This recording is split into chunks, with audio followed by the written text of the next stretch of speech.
renungkanlah dalam-dalam. Ini tentang Tuhan, tentang tujuan akhir kita, tentang orientasi hidup kita, tentang energi dan seluruh resources yang kita belanjakan. Mungkinkah zat yang maha atas segalanya bisa dijangkau hanya melalui mendengarkan kisah dan cerita, atau sekedar membaca literasi dan diskusi, dan kita dengan jumawa merasa sudah mengenal Tuhan. Jumpa lagi di channel Mbah Mun Ajab Karimullah, sebuah channel yang mengaku tentang tasawuf dalam perspektif ilmiah eksakta. Bahasan kali ini merupakan bahasan yang paling pokok dan merupakan misteri sepanjang peradaban manusia, yaitu tentang Tuhan. Kali ini saya akan bercerita tentang perjalanan diri saya, tentang evolusi saya dalam bertuhan. Saya dilahirkan dari keluarga yang beragama dan lingkungan yang beragama pula. Namun saya juga bukan orang yang serius mempelajari tentang agama. Artinya saya berasal dari orang yang biasa-biasa saja. Sebagaimana anak pada umumnya, di waktu kecil saya diajari tentang Tuhan sebatas nama-nama, dan ending daripada pengenalan tersebut yaitu kita diperintahkan untuk menghafalkan nama-nama Tuhan dan diceritakan akan mendapatkan reward berupa surga. Dan itulah tertancap doktrin tersebut sampai saya tua. Beranjak dewasa, pemahaman saya tentang Tuhan pun meningkat. Saya mulai mengenal sifat-sifatnya, kemudian af'alnya. Namun hal tersebut masih sebatas pemahaman. Dan ini yang paling sering disampaikan oleh orang tua kami, guru-guru ngaji kami, bahwa segala perwujudan di dunia ini adalah merupakan kehendak Tuhan, dan demikian seterusnya. Prinsipnya pemahaman kami tentang Tuhan pada masa itu hanya sebatas hayalan dan angan belaka. Jadi kami tidak pernah memikirkan bagaimana argumentasi di balik perintah-perintah dari orang tua maupun ustadz dan guru ngaji kami. Kemudian seiring dengan berjalannya waktu, setelah saya menempuh jalur kuliah, kemudian bekerja, dan mulai berinteraksi dengan berbagai kalangan, dari yang biasa-biasa saja sampai yang pemahaman-pemahaman yang revolusioner, dan itu memantik keinginan saya untuk tahu lebih jauh tentang Tuhan. Akhirnya saya belajar tentang teologi, tentang ilmu kalam, tentang filsafat terkait dengan ketuhanan. Banyak literasi yang saya pahami, wabil khusus adalah pertentangan terbesar antara kaum Mu'tazilah yang dimotori oleh Al-Jubai dengan Ahlus Sunnah wal Jamaah yang dipelopori oleh Imam Abu Hasan Al-As'ari, dan banyak tokoh lainnya seperti Al-Maturidi, Imam Ghazali, Ibnu Arabi, Ibnu Sina, bahkan sampai dengan Ibnu Taimiyah. Saya mencoba untuk memahaminya.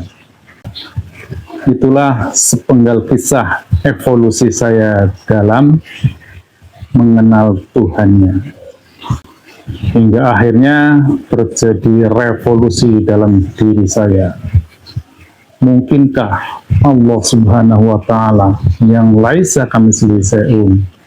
Dia dikenali dengan menggunakan panca indera kita, dengan akal rasional kita. Dia tidak bisa dilihat, tidak bisa dirasa, tidak bisa dibau, tidak bisa dicium, mana mungkin bisa kita pikirkan. Lantas, di manakah dia? Itulah pertanyaan-pertanyaan yang selalu mengganggu pikiran saya. Bahkan hampir seluruh aliran-aliran akidah ketika mengeksplorasi pada perbuatan atau peristiwa yang dianggap buruk, maka seluruh akidah tidak bisa menjelaskan secara gamblang. Misalnya, ada seorang anak membunuh orang tuanya. Apakah di situ Tuhan berkuasa? Kenapa Tuhan tidak mencegahnya? Demikian juga terjadinya bencana. Dalam peristiwa itu, apakah Tuhan tidak berkuasa? Dan seterusnya, dan seterusnya. Pada intinya, saya tidak menemukan pemahaman yang gamblang, yang terkonstruksi secara kuat dengan argumentasi yang kokoh. Dan saya juga menemukan jawabannya bahwa itu semua hanyalah argumentasi kalam, sebatas argumentasi interpretatif, jadi tidak bisa dibuktikan.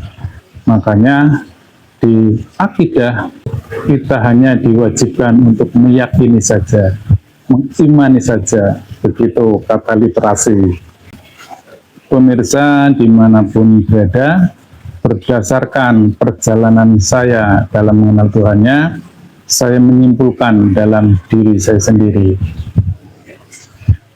bahwa semua pemahaman saya yang terdahulu, dari saya belum masuk sekolah SD sampai dewasa, saya hanya berkutat pada level khayalan dan angan-angan. Kemudian setelah dewasa, saya membaca literasi, berdiskusi, dan mengaji. Dan itu ternyata hanya sebatas asumsi, interpretasi, dan hipotesis. Jadi masih di bawah pembuktian eksakta yang perlu dibuktikan lagi. Kita tidak pernah mengenal Tuhan karena masih sebatas interpretasi, angan-angan, dan khayalan yang kita pikirkan sendiri. Selanjutnya dapat saya simpulkan bahwa ternyata selama ini saya tidak pernah mengenal Tuhan, hanya sebatas mengenal nama, sifat, afal, dan zatnya, itu pun dalam sebuah terminologi saja, hanya sebuah diksi saja, hanya sebuah istilah, tetapi saya tidak pernah memahaminya, apalagi secara hakikatnya. Dan pemahaman tersebut, walaupun saya bergaul, berinteraksi, membaca, berdiskusi, ternyata saya masih muter-muter di situ-situ juga. Yang membedakan hanyalah kadarnya. Dulu khayalan saya masih belum jelas, interpretasi saya, asumsi saya, hipotesa saya masih belum jelas ketika masih anak-anak. Begitu sudah dewasa, begitu saya belajar, menjadi terkonstruksi dengan rapi. Namun, yang pasti saya tidak pernah mengenal Tuhannya. Bahkan kalau kita mau jujur, sifat-sifat Tuhan yang 20 itu sendiri ternyata baru disusun ratusan tahun kemudian, yaitu oleh Imam Al-Sanusi dari Aljazair. Bahkan sebelumnya di abad 8, 9 itu terjadi perdebatan antara kaum Mu'tazilah dan Ahlus Sunnah.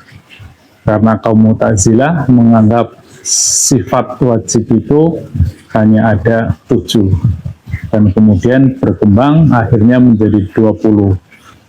Dan kemudian berkembang pula dari 20 menjadi 40 karena ada sifat wajib dan sifat yang mustahil. Dan terakhir yang saya tahu itu menjadi 50 gitu. Tetapi saya lupa karena saya tidak pernah menghafal lagi. Dan itu tidak penting, nama-nama tidak penting, terminologi tidak penting. Yang penting adalah apakah kita sudah mengenal Tuhannya. Pemirsa dimanapun berada, sekali lagi kami mengetuk hati dan nurani, serta akal rasional, serta emosional semuanya.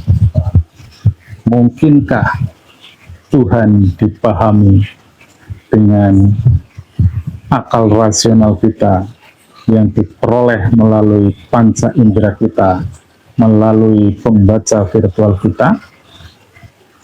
Silakan direnungkan dalam-dalam. Bahkan pertanyaan lebih spesifik, jangan-jangan kita bertuhan tidak bedanya ketika kita masih belum sekolah, masih anak-anak, masih anak PAUD, sampai tua ternyata pola bertuhan kita masih sama, hanya berbeda kadarnya. Ini sangat mudah dibuktikan. Adakah sebuah peristiwa, adakah sebuah momen yang itu menunjukkan terjadinya perubahan dari belum mengenal Tuhan kepada mengenal Tuhan? Kalau memang benar kita sudah mengenal Allah, sudah ma'rifatullah, pastilah ada sebuah peristiwa yang nyata antara tidak mengenal menjadi mengenal. Pernahkah itu terjadi dalam sepanjang hidup kita? Kalau belum, maka sudah saatnya lah kita mengenalnya. Awaludin ma'rifatullah. Awal dari beragama adalah mengenal Allah. Dan dalam diri kita ada sebuah entitas ilahiyah.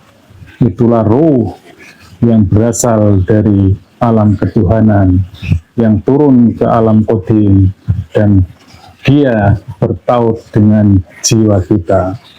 Dan hanya melalui ruh yang bersambung ke dalam tali wasilah yang memungkinkan kita dapat bersambung dengan Tuhan untuk mengenal Tuhan kita. Demikian, semoga ini mencerahkan dan melengkapi pemahaman-pemahaman kita. Illahi anta maksudi wa ridhoka matlubi. Wassalamualaikum warahmatullahi wabarakatuh.